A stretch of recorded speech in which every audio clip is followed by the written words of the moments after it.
Welcome back in defence तैयारी guys. तो कैसे हैं आप सब दोस्तों। आज हम रिएक्शन मैकेनिज्म पार्ट 1 स्टार्ट कर रहे हैं, ठीक है। और इस चैप्टर में बेसिकली बच्चों हमें पढ़ना क्या है, हम थोड़ा सा रिएक्शन के बारे में पढ़ेंगे। उसके बाद हमारे पास किस तरीके के बॉन्ड क्लीवेज कैसे होते हैं, ठीक है। अटैकिंग रिएजेंट क्या हैं हमारे पास, साथ में हमें ये पढ़ना है कि हमारे पास इफ़ेक्ट जितने भी इफ़ेक्ट हैं, जैसे I effect, inductive effect, resonance effect, hyperconjugation, तो इन सभी इफ़ेक्ट्स के बारे में हम सीखेंगे।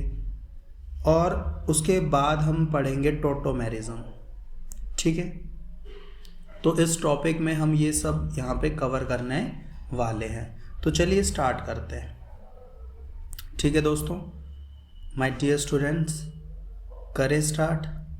आइए देखो, हमारे पास सबसे पहली बात आती है एक रिएक्शन की, कि रिएक्शन क्या होती है। दोस्तों रिएक्शन के अंदर जितने भी हमारे ओल्ड बॉन्ड होते हैं, पुराने बॉन्ड्स होते हैं, उन बॉन्ड्स का क्या होता है, ब्रेक डाउन, वो टूटते हैं, ठीक है। ओल्ड बॉन्ड टूटेंगे तो क्या होगा, नए बॉन्ड बनेंगे, न्यू बॉन्ड की फॉर्मेशन होगी।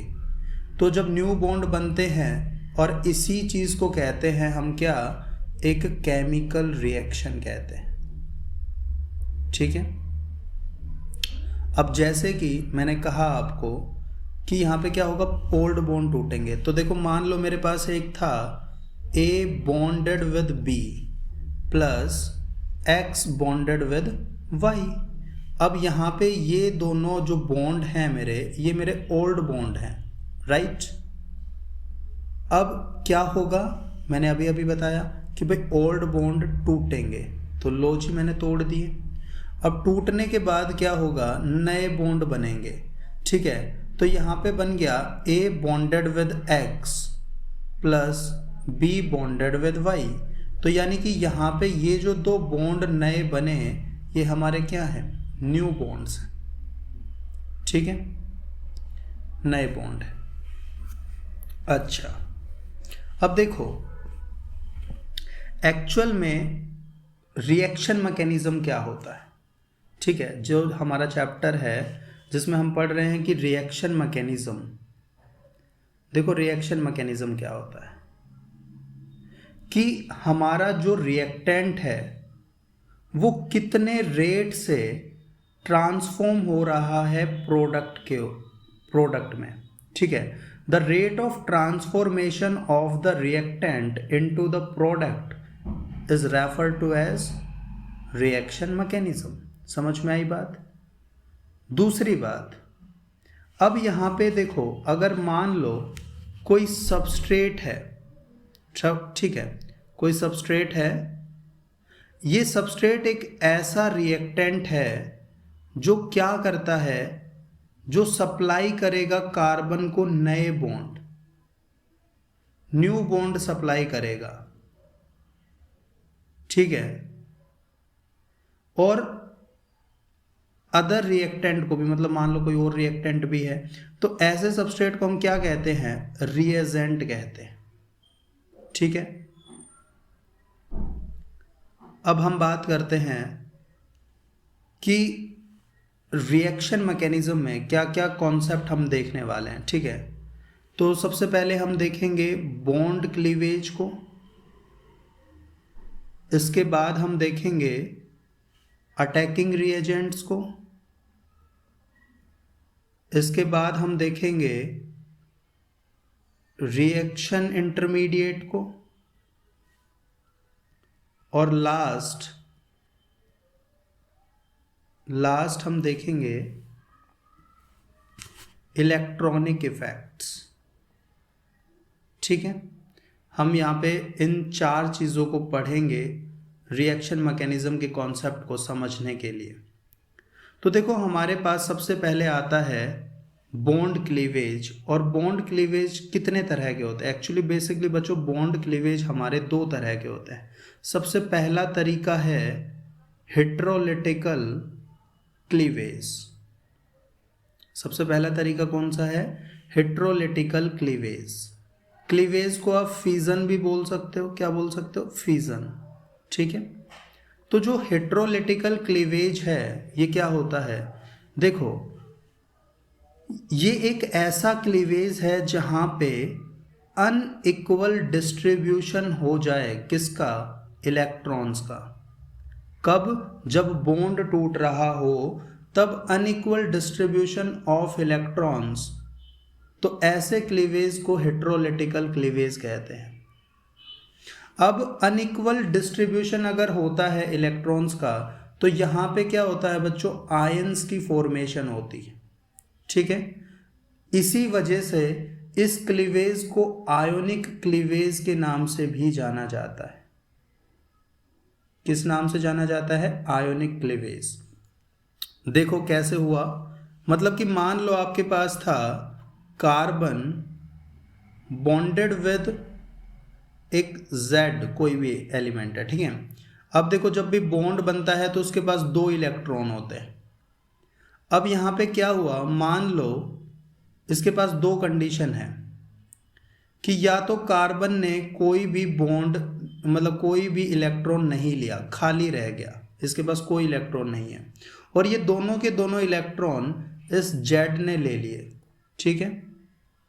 दोनों के दोनों इलेक्ट्रॉन इस Z ने ले लिए, तो कार्बन के ऊपर पॉजिटिव चार्ज आ गया और इसके ऊपर नेगेटिव चार्ज आ गया। तो ये कैसा क्लीवेज हो गया बच्चों? Ionic cleavage.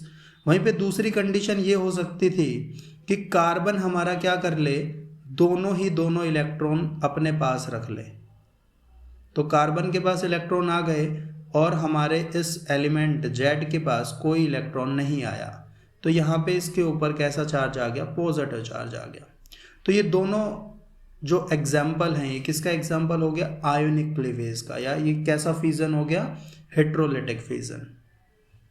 वहीं पे दूसरा जो हमारे पास आता है वो आता है होमोलिटिकल क्लीवेज। ठीक है। होमोलिटिकल क्लीवेज। अब दोस्तों होमोलिटिकल क्लीवेज में क्या होगा कि इसमें इक्वल डिस्ट्रीब्यूशन होगा आपके इलेक्ट्रॉन्स का। Equal distribution. ठीक है। अब इक्वल डिस्ट्रीब्यूशन जब भी होता है इलेक्ट्रॉन्स का तो यहां पे जो हमारे पास प्रोडक्ट बनता है अब वो आयोनिक नहीं बनेगा। ठीक है। कैसा नहीं बनेगा? आयोनिक नहीं बनेगा। अनआयोनिक क्लीवेज हम इसे बोलते हैं।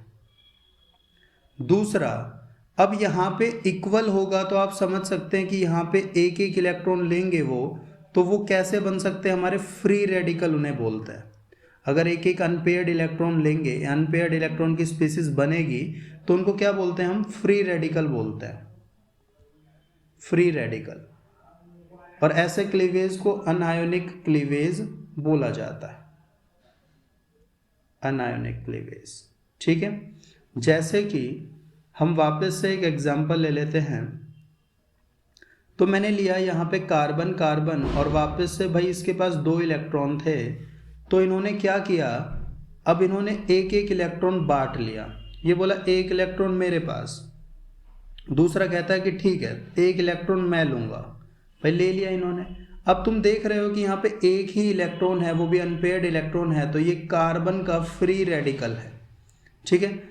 तो हम इनको क्या बोलते हैं? फ्री रेडिकल बोलते हैं। वेल, अब यहाँ पे ना तो आपको यहाँ पे कोई चार्ज दिखाई दे रहा है, ना ही इसके ऊपर कोई चार्ज दिखाई दे रहा है, तो ये कैसा क्लीवेज हुआ?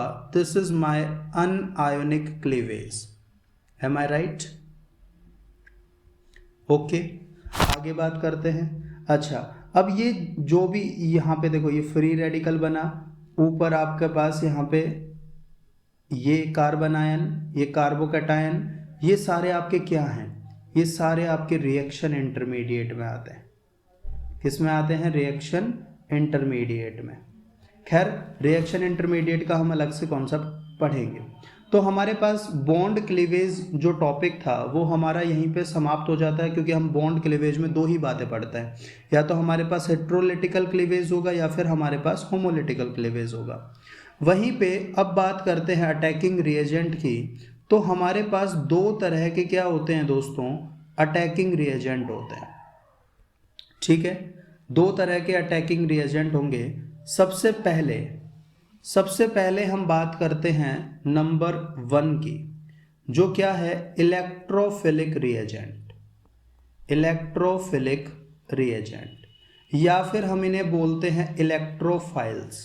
क्या बोलते हैं, इलेक्ट्रोफाइल्स बोलते हैं। दोस्तों इलेक्ट्रोफाइल्स पूरा लिख देते हैं। अब देखो, इलेक्ट्रोफिलिक बोलो या इलेक्ट्रोफिलिक, नहीं लिखा गया, फिलिक, ठीक है। अब देखो, इलेक्ट्रो का मतलब होता है इलेक्ट्रॉन, फिलिक का मतलब होता है प्यार करने वाला, ठीक है। तो फिलिक का मतलब होता है लविंग। तो इलेक्ट्रॉन से प्यार करने वाले होते हैं हमारे क्या, इलेक्ट्रोफाइल, ठीक है। अब इलेक्ट्रॉन से प्यार करने वाले होते हैं तो इलेक्ट्रॉन के ऊपर चार्ज कैसा होता है, नेगेटिव।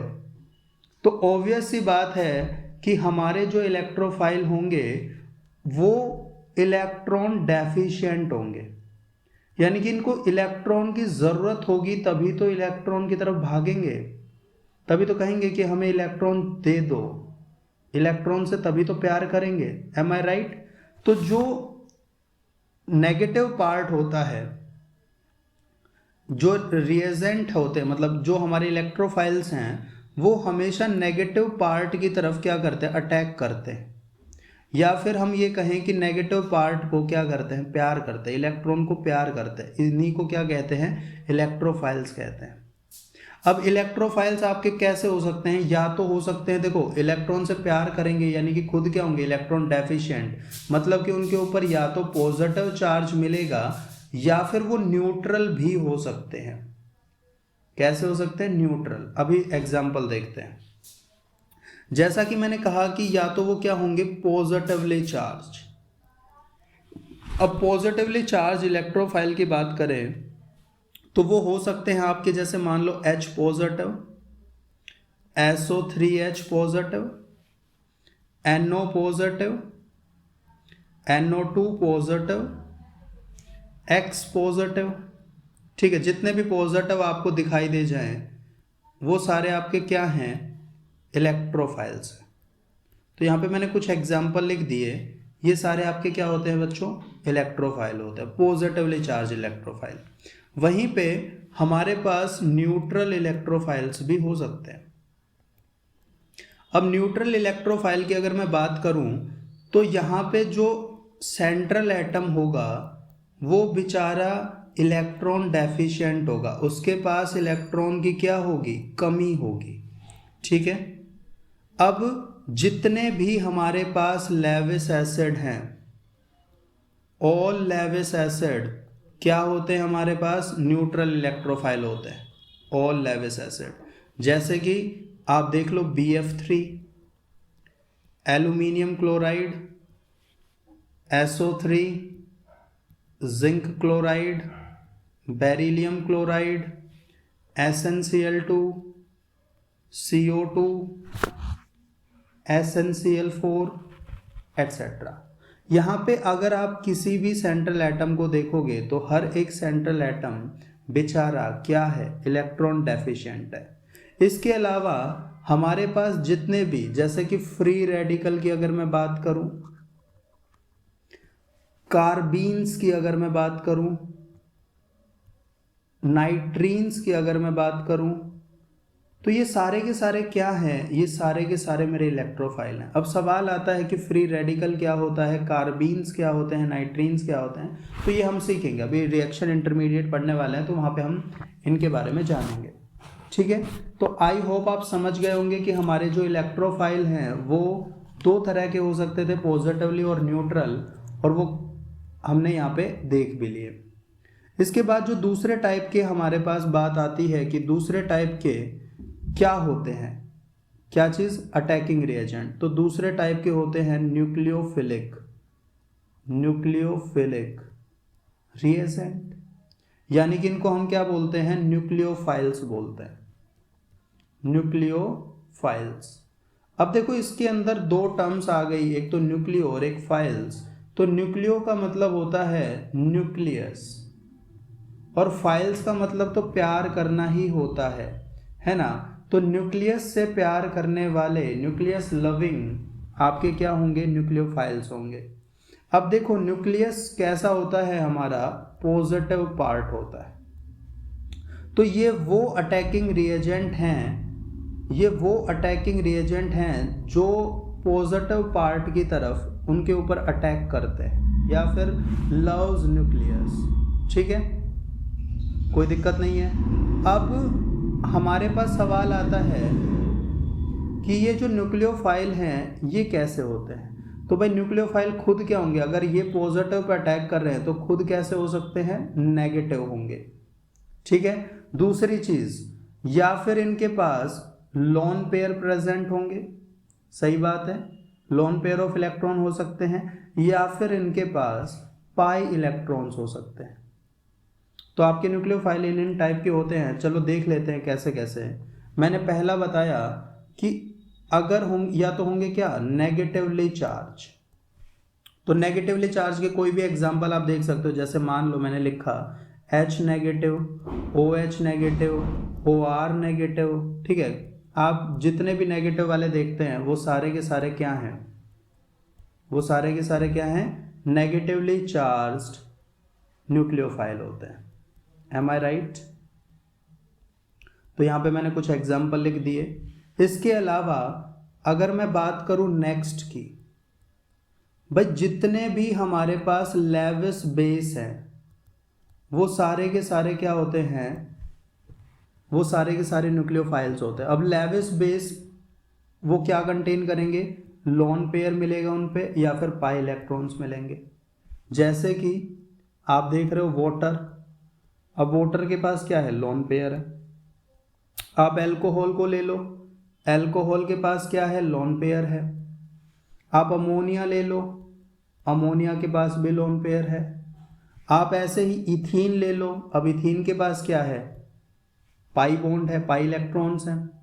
इथाइन ले लो, इथाइन के पास क्या है, पाई इलेक्ट्रॉन है।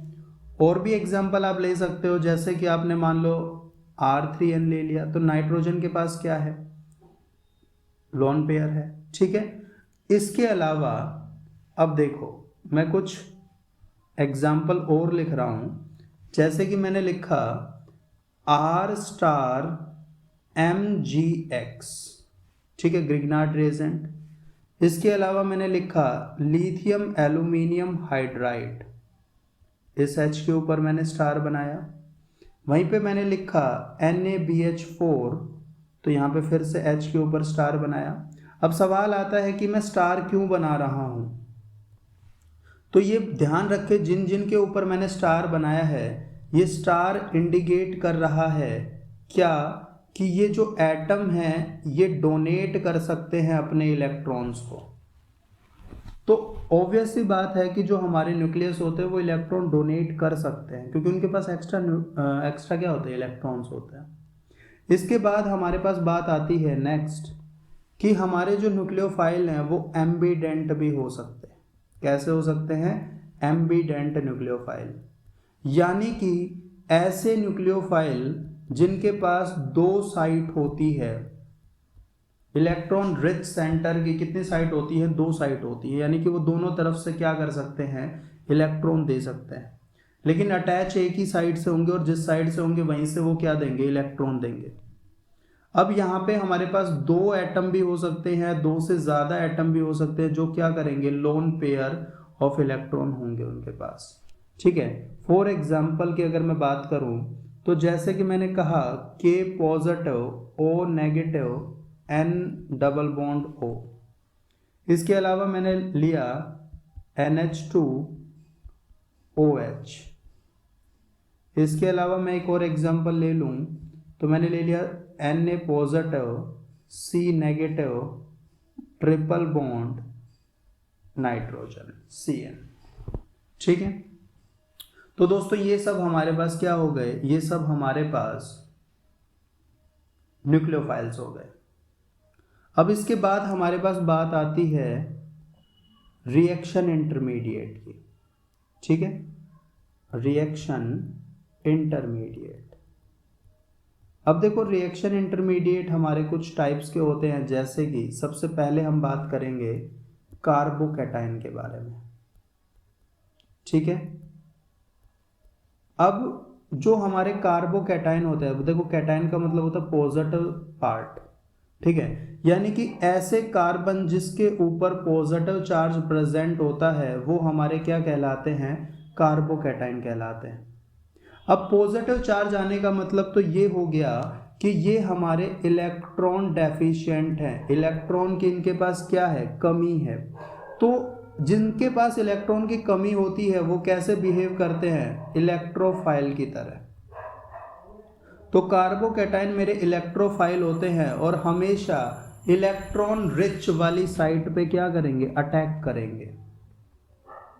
दूसरी बात, अब जिसके ऊपर पॉजिटिव चार्ज है तो जाहिर सी बात है कि इसका ऑक्टेट कंप्लीट नहीं है, इनकम्प्लीट ऑक्टेट स्पीसीज होती, ठीक है।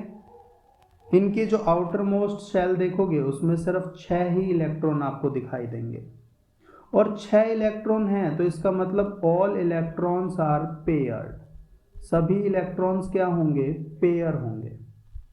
आगे चलते हैं भाई, कार्बोकैटायन समझ में आ गया। दूसरे नंबर पे आता है हमारे पास कार्ब एनायंस। दूसरे नंबर पे क्या आता है हमारे पास, कार्ब एनायंस। देखो एनायंस का मतलब होता है नेगेटिव पार्ट, यानी कि कार्बन के ऊपर अगर आपको नेगेटिव चार्ज देखने को मिल जाए तो वो क्या होंगे, आपके कार्ब एनायंस होंगे। अब नेगेटिव पार्ट है बच्चों, नेगेटिव है तो इसके पास 8 इलेक्ट्रॉन होते हैं इसके आउटर मोस्ट शेल में, तो इनकी जो ऑक्टेट है, अगर ऑक्टेट की बात करूं तो कंप्लीट ऑक्टेट होती है, ठीक है। अब ये इलेक्ट्रॉन रिच है, इलेक्ट्रॉन से भरे हुए हैं, तो इलेक्ट्रॉन रिच है तो कैसे बिहेव करेंगे, इनके पास क्या होगा, एक्स्ट्रा इलेक्ट्रॉन्स होंगे, है ना, एक्स्ट्रा इलेक्ट्रॉन्स होंगे, और कुछ नॉन बॉन्डिंग इलेक्ट्रॉन्स होंगे। देखो 8 इलेक्ट्रॉन्स हैं वो तो पेयर रहेंगे, लेकिन जो एक्स्ट्रा इलेक्ट्रॉन्स हैं वो किसी के साथ बॉन्डेड नहीं है, नॉन बॉन्डिंग इलेक्ट्रॉन्स, और वो नॉन बॉन्डिंग इलेक्ट्रॉन्स होने की वजह से ये कैसे बिहेव करते हैं, एज ए न्यूक्लियोफाइल। सही बात है, आगे चलते हैं। इसके बाद नेक्स्ट आता है इंटरमीडिएट हमारे पास, जिसको बोलते हैं फ्री रेडिकल। अब थोड़ा थोड़ा मैंने फ्री रेडिकल के बारे में आपको पहले भी बताया कि भाई फ्री रेडिकल क्या होते हैं, देखा जाए तो इलेक्ट्रिकली न्यूट्रल होते हैं। भाई हमने होमोलिटिक क्लीवेज किया था तो उसमें कैसे थे, अनायोनिक थे, तो इलेक्ट्रिकली ये क्या होते हैं, न्यूट्रल होते हैं। सही बात है, यानी कि इनके पास एक अनपेयर्ड क्या होता है, इलेक्ट्रॉन प्रेजेंट होता है, किसके ऊपर, एक कार्बन के ऊपर। तो कार्बन के ऊपर आपको एक बिंदी नजर आएगी, ये बिंदी बता रही है कि इसके पास एक अनपेयर्ड इलेक्ट्रॉन है, और इसी को मैं बोलता हूँ कार्बन। अब कार्बन के ऊपर है तो इसको बोलूँगा कार्बन फ्री रेडिकल। सही बात है, ओके। अब इसकी आउटर मोस्ट शेल में सिर्फ 7 इलेक्ट्रॉन हैं, तो यानी कि ये एक इनकम्प्लीट ऑक्टेट है इसका, ठीक है। दूसरी बात, अब ये इलेक्ट्रॉन डेफिशिएंट भी हो गया, क्योंकि इसके ऑक्टेट पूरा नहीं है तो इलेक्ट्रॉन डेफिशिएंट है, तो फ्री रेडिकल एक्ट्स करता है एज ए इलेक्ट्रोफाइल। और याद करो मैंने लिखवाया भी था, फ्री रेडिकल हमारे क्या होते हैं, इलेक्ट्रोफाइल्स होते हैं। वहीं पे नेक्स्ट अगर हम बात करें तो हमारे पास नेक्स्ट इंटरमीडिएट आते हैं कार्बीन्स। क्या आते हैं बच्चों, कार्बीन्स आते हैं। अब देखो कार्बीन्स को बोला जाता है CH2 और आगे 2 बिंदी लगा दूंगा, ठीक है। अब सुनो, कार्बीन्स हमारे क्या है, कार्बीन्स हमारे न्यूट्रल कार्बन की स्पीसीज होती है। भाई न्यूट्रल है, कोई चार्ज दिखाई दे रहा है इसके ऊपर, नहीं दे रहा। अच्छा, अब कार्बन एटम जो है हमारा वो अटैच है 2 मोनोवैलेंट एटम से। भाई मोनोवैलेंट एटम यहाँ पे कौन हो गया, हाइड्रोजन हो गया, तो 2 मोनोवैलेंट एटम से ये क्या होता है, अटैच होता है। और इसके पास ये जो दो बिंदी मैंने यहाँ पे लगाई हैं, ये दो बिंदी का मतलब क्या है कि इसके पास दो नॉन बॉन्डेड इलेक्ट्रॉन्स होते हैं। दो क्या होते हैं? नॉन बॉन्डेड इलेक्ट्रॉन्स होते हैं। तो दोस्तों अब इसके पास नॉन बॉन्डेड इलेक्ट्रॉन तो प्रेजेंट है, तो यानी कि कार्बीन्स बिहेव करते हैं एज ए इलेक्ट्रोफाइल। दूसरी बात, इनके पास आउटर मोस्ट शेल में सिर्फ 6 ही इलेक्ट्रॉन होते हैं। इलेक्ट्रिकली ये न्यूट्रल होते हैं। वहीं पे अगर मैं बात करूं तो इनके पास 4 इलेक्ट्रॉन होते हैं जो बॉन्डेड होंगे। वहीं पे 2 इलेक्ट्रॉन्स इनके पास कैसे होंगे? नॉन बॉन्डेड होंगे। ठीक है बच्चों, कैसे होंगे? नॉन बॉन्डेड इलेक्ट्रॉन्स होंगे। अब हम इसके बाद बात करते हैं नेक्स्ट इंटरमीडिएट की, जिसका नाम है नाइट्रीन्स। जिसका क्या नाम है? नाइट्रीन्स। देखो बच्चों, नाइट्रीन्स को कैसे लिखते हैं कि नाइट्रोजन अटैच होगा और नाइट्रोजन के पास यहाँ पे 2 बिंदु दिखाएंगे, यहाँ पे भी 2 बिंदु दिखाएंगे। भाई बिंदु दिखा दी हमने। अब सुनो, नाइट्रीन्स को अगर देखा जाए तो इलेक्ट्रिकली ये कैसे दिखाई दे रहे हैं? न्यूट्रल दिखाई दे रहे हैं। और नाइट्रोजन, ये देखो यहाँ पे मैंने एक बॉन्ड बनाया है, ठीक है। ये बॉन्ड क्या है? इसका मतलब ये है कि नाइट्रोजन बॉन्डेड होगा किसी एक मोनोवैलेंट एटम के साथ। मान लो यहाँ पे हाइड्रोजन भी हो सकता है, ठीक है। कोई एक मोनोवैलेंट एटम के साथ ये क्या होगा? बॉन्डेड होगा। और इसके पास 4 नॉन बॉन्डेड इलेक्ट्रॉन प्रेजेंट है, ठीक है। तो देखा जाए तो ये है क्या? It is a monovalent radical. ये क्या है? मोनोवैलेंट रेडिकल है। दूसरी बात, इसकी आउटर मोस्ट शेल में सिर्फ 6 ही इलेक्ट्रॉन है। तीसरी बात, ये न्यूट्रल है। और चौथी एंड लास्ट बात कि इसके पास सिर्फ 2 इलेक्ट्रॉन्स होंगे जो बॉन्डेड होंगे, बाकी की इसके पास 4 इलेक्ट्रॉन्स हैं जो कैसे हैं? Non bonded. तो ये एज अ बिहेव करता है इलेक्ट्रोफाइल, ठीक है। अब कुछ क्वेश्चन कर लेते हैं छोटे मोटे, जैसे कि मान लो मेरे पास एक क्वेश्चन आया, क्वेश्चन नंबर 1 कहता है कि इनमें से कौन सी एक स्पीसीज है जो इलेक्ट्रोफिलिक नेचर की नहीं है, ठीक है। इलेक्ट्रोफिलिक नेचर की नहीं है। Option number 1 BH3, option number 2 H3O positive, option number 3 NO2 positive, option number 4 Cl positive. तो मैंने कहा कि इनमें से कौन सी एक इलेक्ट्रोफिलिक नेचर की नहीं है? नहीं है, याद रहे, यानी कि यहाँ पे 3 इलेक्ट्रोफाइल है। NO2 मैंने एग्जाम्पल में लिखवाया था, NO2 एक क्या है? इलेक्ट्रोफाइल है। X पॉजिटिव मैंने लिखवाया था, ये भी क्या है? एक इलेक्ट्रोफाइल है। BH3 मेरा क्या है? लेविस एसिड है, तो ये भी एक इलेक्ट्रोफाइल है। और यहाँ पे H3O पॉजिटिव, ऑक्सीजन के पास लोन पेयर प्रेजेंट होते हैं, वेल ये हमारा एक इलेक्ट्रोफाइल नहीं है। तो सही बात है। दूसरे क्वेश्चन पे बात करते हैं। इसके बाद दूसरा क्वेश्चन है, वो कहता है कि CH3CH2Cl, अगर मैं इसका होमोलिटिक फिजन करवाऊं तो मेरे पास प्रोडक्ट क्या बनेगा? ठीक है, तो 4 ऑप्शन दे रखे हैं, लेकिन खैर 4 ऑप्शन को छोड़िए, मुझे क्या करवाना है? होमोलिटिक फिजन करवाना है। होमोलिटिक फिजन, ठीक है, समझ रहे हो? होमोलिटिक फिजन का मतलब है कि हमारे पास जो प्रोडक्ट बनेगा वो एक तो कैसा बनेगा? अनायोनिक बनेगा और फ्री रेडिकल वाले बनेंगे, ठीक है। तो मेरे पास एक प्रोडक्ट बना ये वाला, कार्बन के ऊपर होता है फ्री रेडिकल, तो कार्बन के ऊपर लगा दिया, प्लस साथ में Cl के ऊपर फ्री रेडिकल। तो दोस्तों ये मेरा यहाँ पे राइट आंसर भी हो जाएगा। 4 ऑप्शन में पक्का एक ऑप्शन यहाँ पे ये मिलेगा। इसके बाद हम आगे बात करते हैं तीसरे क्वेश्चन पे, जो क्या कहता है? कहता है कि इनमें से कौन सा इंटरमीडिएट ऐसा है जिसके पास कंप्लीट ऑक्टेट होता है? जिसके पास क्या होता है? कंप्लीट ऑक्टेट होता है। तो यहाँ पे मेरे पास 4 ऑप्शन है, जिसमें पहला कहता है कार्बोकैटायन, दूसरा ऑप्शन कहता है कार्ब एनायन, तीसरा ऑप्शन हमें कहता है फ्री रेडिकल, और चौथा ऑप्शन हमें कहता है कार्बीन्स, ठीक है। कार्बीन्स। अब दोस्तों मैंने आपको बताया था कि कार्बोकैटायन क्या है, इलेक्ट्रॉन डेफिशिएंट है, इसके पास सिर्फ 6 ही इलेक्ट्रॉन होते हैं। फ्री रेडिकल के पास, ये भी इलेक्ट्रॉन डेफिशिएंट है, इसके पास सिर्फ 7 इलेक्ट्रॉन्स होते हैं। और कार्बीन्स के पास भी आउटर मोस्ट शेल में, ये भी डेफिशिएंट है, इसके पास भी सिर्फ 6 ही इलेक्ट्रॉन होते हैं। लेकिन कार्ब एनायन जो है मेरा, ये इलेक्ट्रॉन रिच होता है ना, ये हमारे पास इसका कंप्लीट ऑक्टेट होता है, तो देयरफॉर ये हमारा राइट आंसर। सही बात है, मैंने ऐसा लिखवाया था। तो ऐसे ही छोटे मोटे आपके पास क्वेश्चन आ जाते हैं इन छोटे मोटे टॉपिक से।